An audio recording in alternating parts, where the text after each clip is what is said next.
Sabe aquela figura que todo livro de história brasileiro tem um capítulo inteiro só para ele?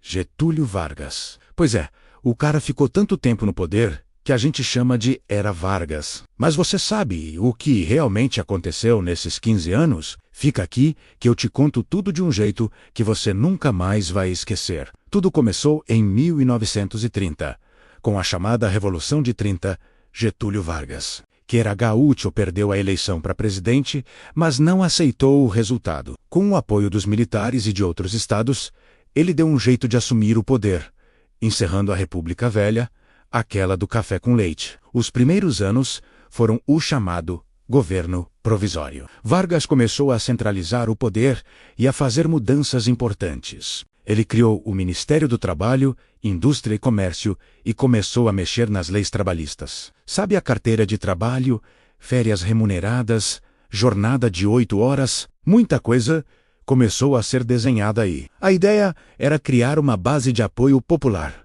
o que a gente chama de populismo. Mas nem todo mundo estava feliz. Em 1932, São Paulo se rebelou na Revolução Constitucionalista. Eles queriam uma nova Constituição e mais autonomia. No fim, São Paulo perdeu a guerra, mas Vargas sentiu a pressão.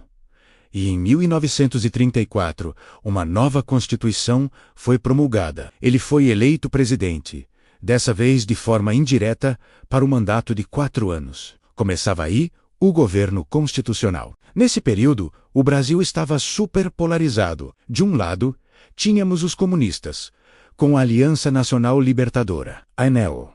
Do outro, os integralistas, que eram tipos fascistas brasileiros, com a Ação Integralista Brasileira, a AIB. A tensão era enorme. Em 1935, os comunistas tentaram tomar o poder no que ficou conhecido como Intentona Comunista, mas falharam. Esse clima de instabilidade foi a desculpa perfeita para o Vargas. Ele usou o medo do comunismo para dar um golpe de Estado em 1937 e instalar uma ditadura, o Estado Novo.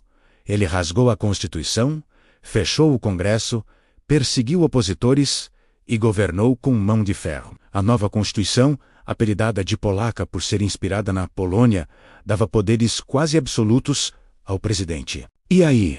Gostando de como a história se desenrola? Se você está achando esse resumo útil, já deixa o seu like e se inscreve no canal para não perder os próximos vídeos. Comenta aqui embaixo qual outro período da história do Brasil você gostaria de ver por aqui. Voltando ao Estado Novo, apesar de ser uma ditadura, foi um período de muita modernização e industrialização. Vargas investiu pesado na indústria de base, criando empresas estatais gigantescas, como a Companhia Siderúrgica Nacional, a CSN e a Vale do Rio Doce.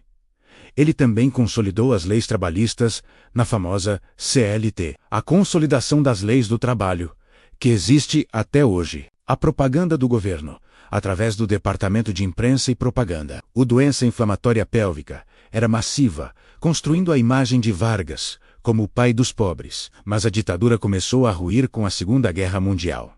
Foi meio contraditório, né? Vargas mandou a Força Expedicionária Brasileira lutar na Europa contra as ditaduras do eixo, enquanto ele mesmo era um ditador. Aqui, os soldados voltaram com ideias de democracia. A pressão interna aumentou. E em 1945, os mesmos militares que o colocaram no poder o forçaram a renunciar. Assim terminou a Era Vargas, um período super complexo, cheio de avanços sociais e econômicos, mas também marcado pelo autoritarismo e pela falta de liberdade. E o mais louco é que a história dele não acaba aí. Anos depois, ele voltaria ao poder, mas dessa vez eleito pelo povo. Mas essa é uma história para outro vídeo. Espero que você tenha curtido esse resumão da Era Vargas. Entender esse período é fundamental para entender o Brasil de hoje. Não se esqueça de se inscrever e ativar o sininho para mais conteúdos como este. Obrigado por assistir e até a próxima.